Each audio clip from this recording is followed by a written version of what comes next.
முன்பு திமுக, அதிமுக தவிர வேறு எந்த கட்சிகளும் இல்லாத நிலையில் மாறி மாறி இவர்களே ஆட்சியமைத்து வந்தார்கள் என்பது நம் அனைவருக்குமே தெரிந்த ஒன்றுதான்.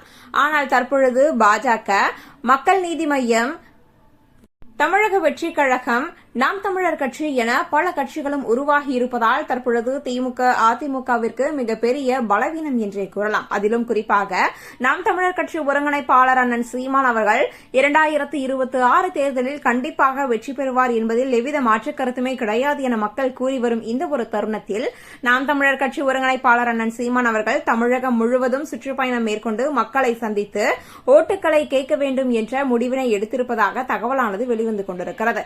ஆனால் இதேபோல தற்பொழுது திமுக, அதிமுக, பாஜக, அது மட்டுமல்லாது தமிழக வெற்றிக் கழகம் இவர்கள் அனைவரும் சேர்ந்து மக்களை சந்தித்து வாக்குகளை வாங்குவதற்கு திட்டமிட்டிருக்கிறார்கள் என்ற ஒரு செய்திதான் வெளிவந்துள்ளது.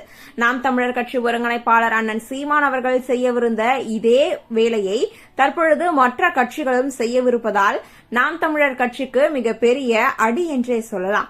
ஆனால் உண்மையான நாம் தமிழர் கட்சி என்றால் கண்டிப்பாக அண்ணன் சீமான் அவர்களுக்குத்தான் வாக்களிப்பார்கள் என்பது பல மக்களின் கருத்தாகவே இருந்து வருகிறது.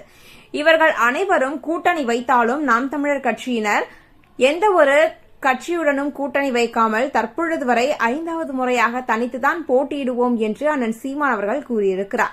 எங்களது கொள்கை கோட்பாடுடன் யார் வந்து நிற்கிறார்களோ அவர்களுக்கு மட்டுமே சீட்டு என நாம் தமிழர் கட்சி ஒருங்கிணைப்பாளர் சீமான் அவர்கள் கூறியதும் குறிப்பிடத்தக்கது. வரக்கூடிய 2026 தேர்தலில் கிட்டத்தட்ட 60 இடங்களில் நாங்கள் வேட்பாளர்களை களமிறக்க உள்ளதாக செய்திகளும் வெளிவந்த வண்ணம் உள்ளன. நாம் தமிழர் கட்சிதான் இந்த முறை கண்டிப்பாக வெல்லும் என்பதில் மாற்று கருத்து கிடையாது.